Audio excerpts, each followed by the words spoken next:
Well, hello, class number 3. We are getting ready for history. That rhymes. All right, so last week, both last week and this week, we're looking at God as He is providential, meaning He is working through His people.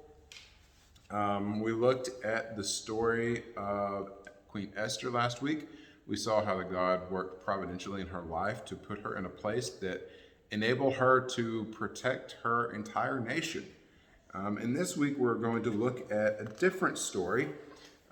It's a story out of our U.S. history, and it talks about the simple actions of a humble Quaker woman during the time of the American Revolution, and the consequences of that, and what happened and how she was able to save people's lives because of some simple actions she took. So let's open up to page 17.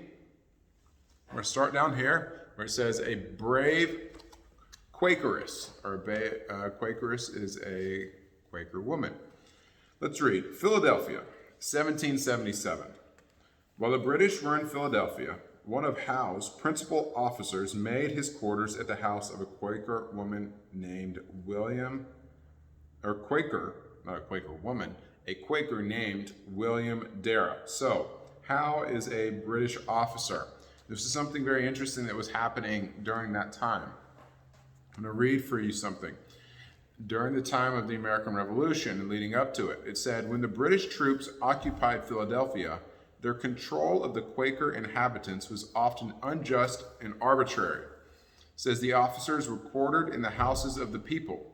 The citizens were not at liberty to travel outside specified areas. The army could arbitrarily confiscate any food or supplies.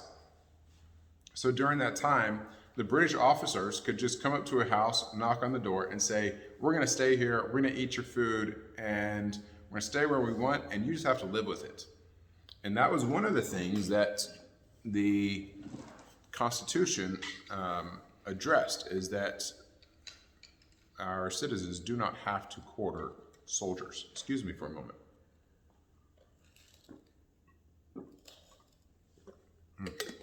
My throat was a bit sore.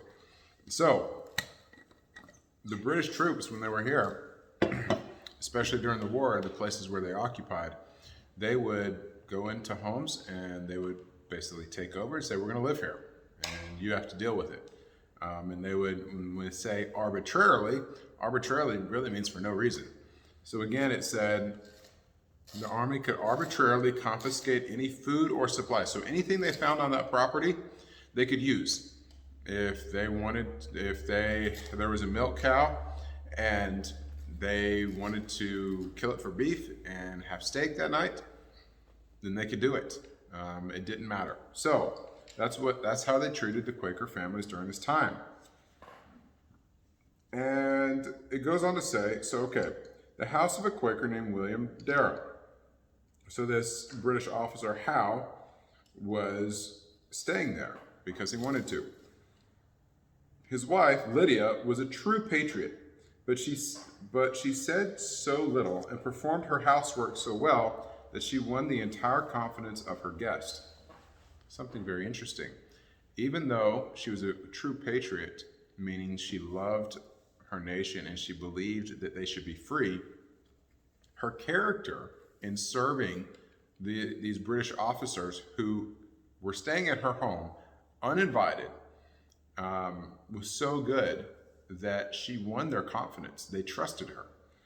It says one day, he, meaning the officer, said to her, I expect some friends to call this evening, and they will stay late. So have your family out of the way early. So basically, get everything ready, and then all of your family has to go to their bedrooms because we're going to be talking down here, and we don't want you around. How would you like for someone to be staying in your home without your permission or authority, and they tell you, okay, time for you and your family, you're going to eat, you're going to have things ready for us, and then you've got to be in your bedrooms by 5:30. And we don't want to see you for the rest of the night in your own home. Well, that's what was happening.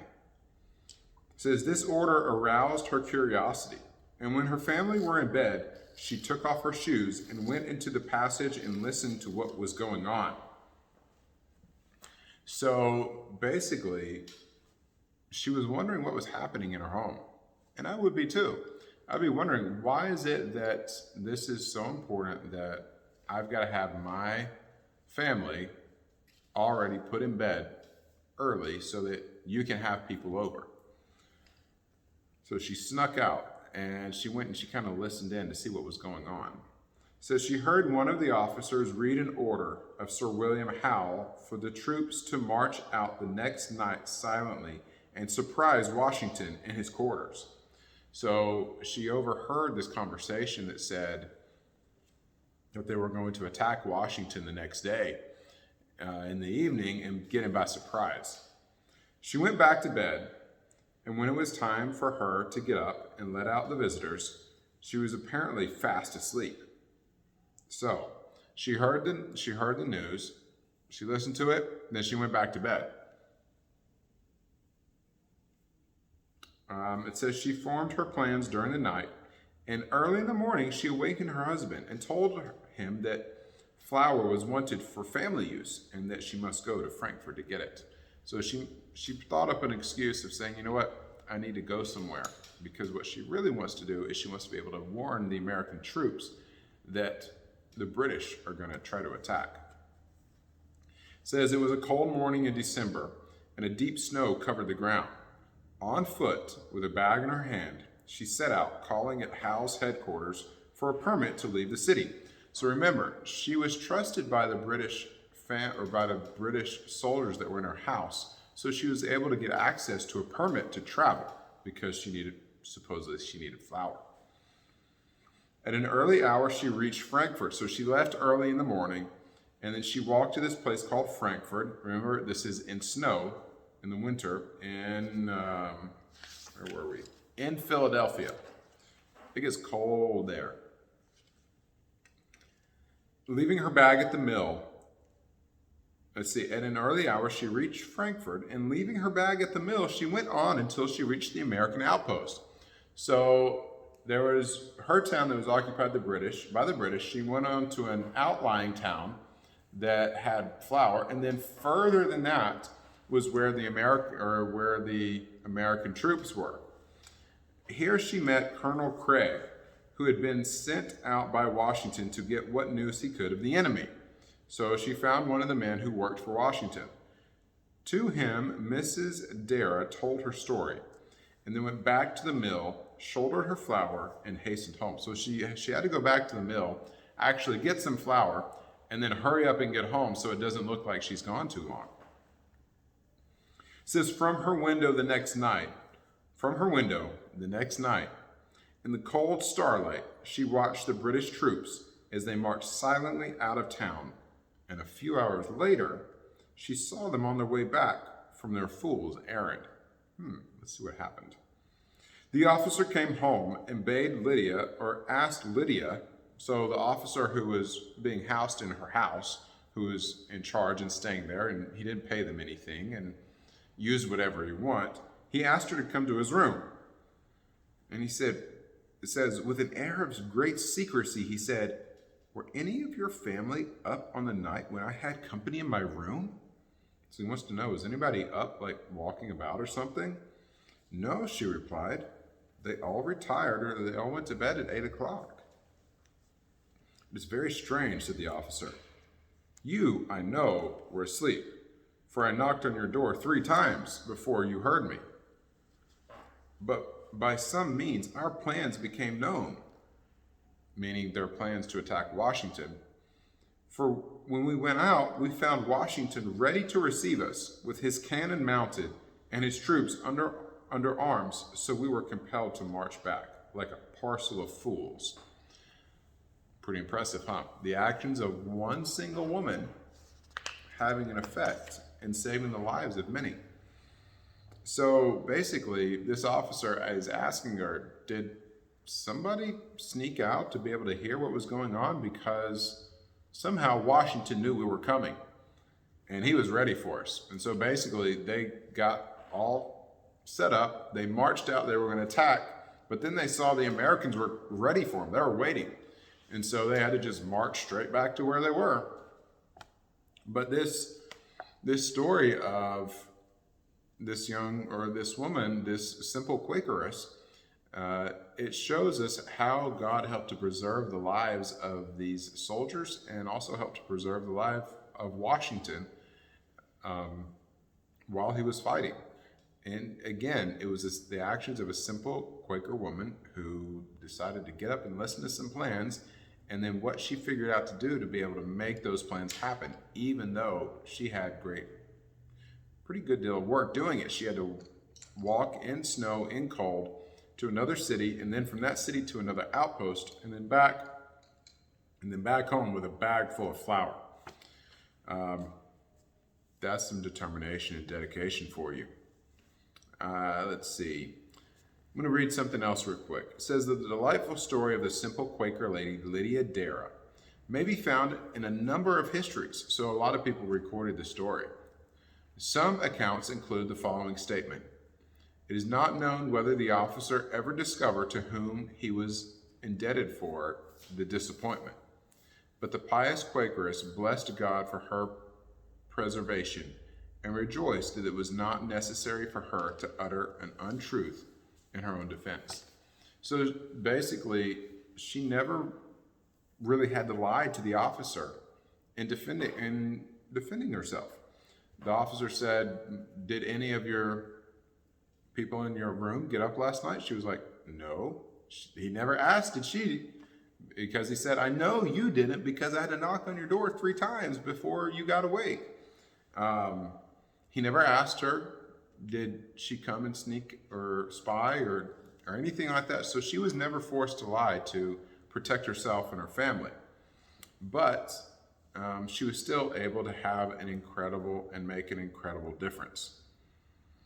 So we're going to do a small work page that requires some cutting and some pasting.